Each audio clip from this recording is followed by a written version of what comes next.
নমস্কার ফ্রেন্ডস, আমরা সবাই মালবেরি ফলের কথা শুনেছি এবং নার্সারি থেকে কিনতে হলে প্রচুর টাকা দিয়ে কিনতে হয়।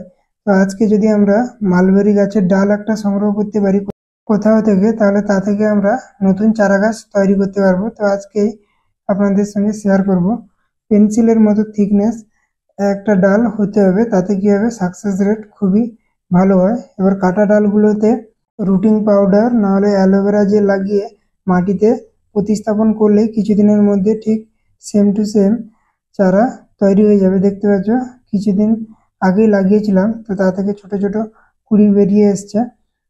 কিন্তু ডালগুলো লাগানোর আগে সমস্ত পাতাগুলো ফেলে দিতে হবে কেটে।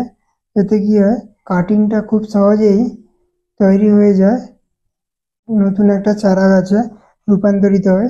তো এখন দেখতে পাচ্ছ চারাগুলো খুব সুন্দর হয়েছে।